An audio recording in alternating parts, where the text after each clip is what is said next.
You're in love. You have the deepest connection. You've never felt anything like it. You both agree that you just know that you finally met your person, the one. 1 year later, you're single, you're depressed, you're devastated, and you're trying to make sense of where you went wrong. In today's episode, I'm going to tell you. My name is Evan Marquez. This is the Love You Podcast. This is an episode you absolutely want to stick around for because I'm going to be dropping some real hard-hitting, truth-telling knowledge. But you got to stick around till the end. This podcast is sponsored by absolutely no one. So to spread the word, make sure you subscribe on Spotify, subscribe on Apple, leave us a positive review, etc., etc., etc. It actually means a lot. So make sure you take care of that if you haven't already done so at some point in time. And before we get into the nitty-gritty of today's podcast, I want to remind you that the Extraordinary Love series continues on, grows by about 100 people every month. I do a live Zoom call with a live Q&A on a very specific topic, and the next month's topic is what high-quality men want in a long-term partner. Join the movement. It is now a movement. Once you have over 500 people, it's got to be a movement, right? So join us on the Extraordinary Love Series, extraordinaryloveseries.com. Put in your name, email address, and phone number to get reminders. And now, without further ado, 3 reasons your relationship will likely fail. Now, I don't want to be a pessimist. I'm a dating your relationship optimist. You couldn't do this job if you weren't. But you don't have to be Nostradamus to recognize that most relationships do fail. So this title is not remotely controversial. If you're texting 8 guys on Bumble now, if I were a betting man, I would bet against any of those 8 guys on Bumble being your future husband. So that's where we come up with the Love You idea of short-term optimism. Sorry, I got it backwards. Short-term pessimism and long-term optimism. We don't expect anything from any one guy. And at the same time, there's 70 million married people in America. Half of all couples start online. There's no reason to be a pessimist about love when many, many, many people still fall in love and get married, especially people who are college-educated, 6-figure earners are the most likely to get married. So no need to be gloom and doom. That's not the point of this podcast. I just had to slip that in because it's always important to remember you could be a short-term pessimist and realize that most relationships don't work. But if you play your cards right, there's every reason to think that you will get happy again one day. So this is a podcast for people who want to make good relationship choices where the stakes become higher. We don't expect anything from one guy, but eventually you're going to meet a guy and you're going to have sex with that guy and you're going to open up to that guy. You're going to introduce him to your friends and your family. You're going to talk about a future, right? And you want to know that you're doing this with the right person, because you could meet someone and feel a deep connection. You could be perfect on paper, and you could run a simulation through a computer and discover most relationships will still end in failure. Why? When you have a deep connection, he has a deep connection with you, and everything looks perfect on paper, will relationships still end up failing? That's what we're talking about here today. And there are 3 reasons that are kind of obvious that I haven't heard put into a little listicle before, so we're going to do that today. Number 1, timing. Right? Even the right person at the wrong time could be a broken relationship. So here's some examples. There are infinite examples of this. He's separated and emotionally raw. Now maybe he's been separated for a week, but maybe he's been separated for a year or 2. So you come along. He's been in a loveless, maybe sexless marriage for a long period of time. He throws everything into his relationship with you. You fall deeply in love with each other. And this feeling, this relationship is real. We're not minimizing what you're feeling. The problem is 2 years in, you're looking to get a wedding ring often, right? And the ink is just drying on his divorce papers. So you're just in different places in terms of what you want. He might be a great guy, but he might be a great guy who you're meeting at the wrong time in his life, where your needs are different. And it doesn't mean there's any bad actors, right? Or imagine a scenario where you're thriving in your career. but his career is tanking. Maybe he's been downsized and he's middle-aged. Maybe he's no longer motivated. Maybe he went out of business because of market circumstances. But he is on shaky ground. Maybe he's unemployed and not bringing in anything, but he's certainly not going to be the best version of himself. He's not going to be that confident. He's not going to be in his masculine, ready to protect and provide and take care of you, since he could barely take care of himself, and he's probably feeling like a shell of himself. So another example of where it doesn't mean he's not a good man. He's a good man at a bad time in his life, and until he gets back on his feet, I would not really entertain it. It is not your job to see him through this time. It's not like you're married for 20 years and he lost his job. This is a guy you just met. All right, so timing really, really matters. Most obvious example of timing is you're 38, he's 34. You very much want to start a family, and the guy you're dating is maybe open to marriage, like could be open to kids. The maybe guy is the most dangerous guy, because you hear, oh, I could work with this. I like him. I love him. Maybe could mean yes. Yeah, and maybe could also mean no. You could sink 2 years into a relationship with a 34-year-old man. You're now 40. He's 36. And you're thinking, all right, so we're doing this. And he's like, I don't know if I want to get married and have kids. And now you're there holding the bag. Easily avoided if you don't date the maybe, who isn't sure if he wants to get married, isn't sure if he wants to have kids. He's just a different person at a different time, and you banked on your connection and the potential. So love is not just about chemistry, we know that, but chemistry takes on a disproportionate weight. Alignment and timing is as important, because you could have all the chemistry, you could have everything add up on paper, but if you find a guy who's at the wrong time in his life, where he is not ready to build something with you because something's broken in his world, doesn't matter, right? And I wouldn't even get started on a relationship like that. And you got to come from a place of abundance to be able to say no to a great connection with a guy who has some external timing issues that are going to prevent him from being a good boyfriend and future partner. Second thing, and I realized as I was writing this, it's a little bit like the first thing, and I separate it from timing. I call it circumstance, right? So circumstance, I mean, that's just life conditions. Shit happens. So imagine you're dating a single dad. You're both in your, late 40s, and suddenly his unreliable ex-wife can't handle anything, and so he's got full custody of the kids. Now he doesn't have every other week off or weekends free. He's the guy who's got the full-time job. That's going to take energy and time away from you. Doesn't mean he's a bad guy, but it might mean your relationship is not going to be what you want it to be, and you're going to be squeezed out by his lack of quality time, because he can only give so much when he's the full-time parent. And I've got a lot of women who work with me who are the full-time parent. They know exactly what it's like, right? But you're going to have to accept less from your partner. Not everybody gets that. Maybe you fall for a guy who's in startup mode. There's another circumstantial thing. You've got a hardworking entrepreneurial guy, leaves the big corporations, goes into startups. Startups are notoriously hard for the amount of hours that they demand. So your guy barely has time to sleep, right? Or maybe he's on law firm track and he's working 60, 70 hours a week. It's really exciting to know that you've got an ambitious, successful guy who could take a luxury vacation, but you might not get much of a partner out of that, right? So whether that's his whole personality is the workaholic and you finish second, or this is a time of his life where he's working 70 hours and he might be able to see you for 3 hours on a Friday night, that relationship might work for him. Hey, it's great to have a girlfriend who's waiting for me when I get out of work all bleary-eyed, but it might not work for you.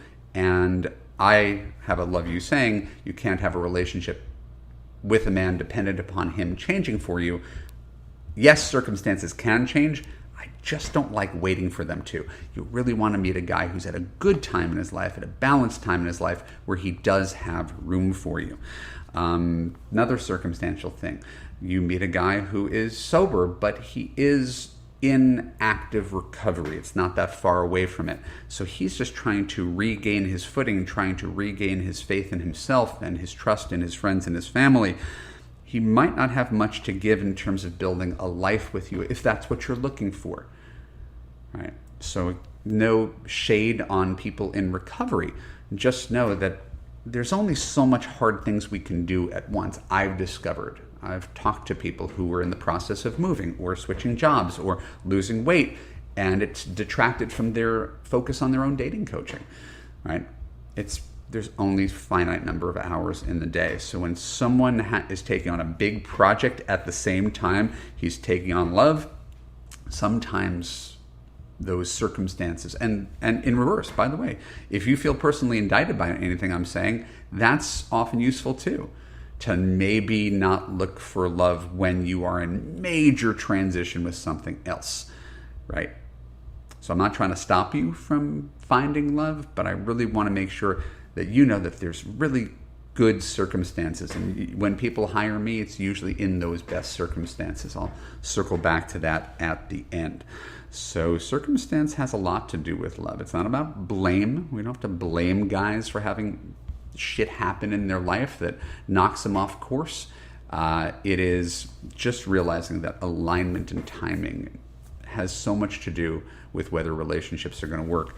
My story, I wouldn't have chosen my wife when I was 32 because she was in a relationship with someone else. I wouldn't have chosen her when I was 36 because she would have been 39. And if I wanted to have 2 kids, that would be high risk. The only time I could have met my wife was the time that I did when I was 34 and she was 37. That worked. We pounced on that opportunity. But the same 2 people meeting at different times are 2 ships passing in the night, and that's okay. You got to choose your spot. Third thing that causes relationships to fail more than we want to acknowledge, and I don't know why everybody on the internet isn't on this train, but I will keep on pounding this, is location. Long distance relationships are set up to fail. I'll give you 3 reasons why, so we don't have to do a whole podcast about it. I've already done a whole podcast about it. But long-distance relationships are high risk for 3 main reasons. Number 1, your relationship isn't real until you're together. It's vacation love. It's a fantasy. 2 people could fall in love at Club Med and be from different states or different countries and try to keep it going and fly back to see each other. But until you're actually together, it's pretty much vacation love, which means it's fun and easy and exciting, but it hasn't hit reality yet. Number 2, someone has to uproot their life for it to work. So you could have a genuine connection with someone long distance. I'm not taking anything away from it. There are long distance relationships that work. My sister's in one. But for it to work, my sister had to leave New York and move to San Francisco. That's a high-risk move, especially if when they move in together, they realize the relationship isn't as strong as it was when they were talking on the phone. Very, very different circumstance. So someone has to pick up and uproot their life and leave their friends and family or sell their house, and that's a high-risk move for any relationship. Another third thing that dawned upon me relatively recently is that it's really easy for an avoidant guy to stay in a long-distance relationship. In fact, it's a perfect relationship for a guy who doesn't want that full integrated partnership. Out of sight, out of mind. He could see you once a month. He doesn't have to deal with the day-to-day bullshit very much. Right? And for a guy who wants to keep some distance, literal long-distance relationship is perfect. Right? And it's not always easy to tell that that's literally all the guy wants. That's why he chooses a long-distance relationship. What's the lowest maintenance? It's like having a mistress. What's the lowest maintenance relationship I could have? Not what's something where I really want to build something with someone. So it's very easy to get caught up in a relationship with a guy who doesn't really want a full relationship. It works long distance. It doesn't always work up close.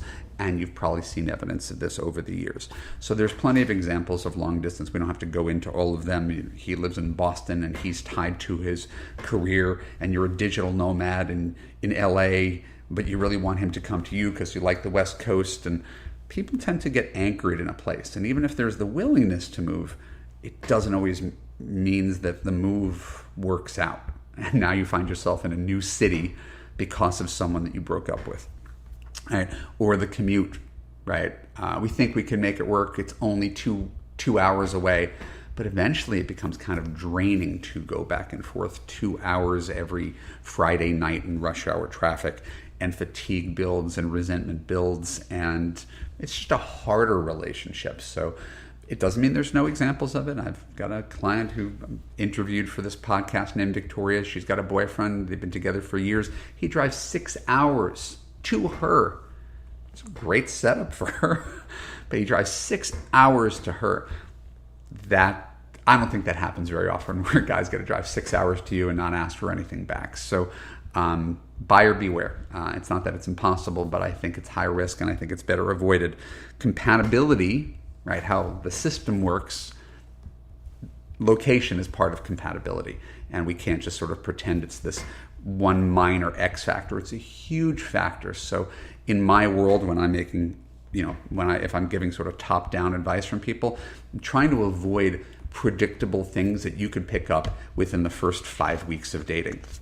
And if we go through this whole thing, right, if we just go through this podcast and talk about things that you've probably done in the past that haven't worked, we've touched on a bunch of them. Long-distance relationships, relationships with men who are at a bad time in their life, whether it's employment or addiction or issues with ex-wives and kids, guys who don't know if they ever want to get married, guys who don't know if they ever want to have kids, guys who are just sort of general maybes. These are absolute no-nos that people think, well, but isn't that most guys? Yes, that's why we avoid most guys. That's sort of the point. If you go to evanmarckatz.com/10 men, I think you can download a PDF that outlines, here are the 10 guys that you avoid when you're dating. And they're the guys that we talked about here today. Doesn't mean you can't have a connection, doesn't mean you can't genuinely love them, and doesn't mean they're bad men. It means the circumstances of their life are such that it's unlikely that a pairing is going to work, and you don't have to sink 1 year, 5 years, 10 years into them. You can figure this out in the first 5-6 weeks of dating before you become boyfriend, girlfriend, before you sleep together. It doesn't take long to have these guys reveal these things about themselves. I can't tell you how many people I've coached over the years who were in 3-year, 5-year, 7-year relationships with guys where they were in so deep, they had such sunk costs trying to figure out how to get the long-distance guy to move to them, get the guy who didn't want to get married ever to propose to them, or the guy who doesn't want to have kids is kind of kicking and screaming about you putting pressure on him, or the guy who is a workaholic, you're making him feel guilty and he's blowing up at you that he's working for you. Oh, God, how many versions of this story have we seen? So it doesn't have to be that hard. I know people glorify relationships take work. I don't glorify that. A good relationship is easy. And the best time to do it is when you're at a good place in life. I have people on my mailing list for 5 years, 10 years. There's recently a woman who was 50. She told me she got on my list when she was 50, when she was first divorced. She didn't hire me until 60. Why? Timing. She was working on herself. She was getting over her ex. She was losing weight. She was trying to get on her own 2 feet independently to see what life was like without him. She was raising kids, right? She was busy at work. There was always very valid reasons as to why someone doesn't hire me, right? The people who hire me are the people who are like, I am ready. Life is good. What I'm missing is a partner. That's the timing of the man that you want to meet. A guy who's really ready for you, instead of trying to make circumstances and timing and location not matter, because they matter so very much. So if you're at a good place in life right now, right, this is the time. Your next action, go to evanmarckatz.com/now. Book a time to talk with me. Just going to ask you questions about yourself, listen to your answers, make sure that you're doing something proactively, not just listening to a podcast, which is informative, but taking active steps to date and choose higher quality men who are emotionally available and treat you the way you deserve to be treated. All right. I'm pulling for you. Thank you for listening. This is the Love You Podcast. My name is Evan Mark Katz. If you haven't already given us a positive review, please do so. If you have not subscribed to the Extraordinary Love Series at extraordinaryloveseries.com, it is free. It's a live lecture, a live Q&A, the ability to ask me questions and have me answer them. It's my pleasure. I love doing it, so I hope to see you there. And as always, I love you. I appreciate you. I thank you for listening, and I look forward to seeing you again next week. Take care. Bye-bye.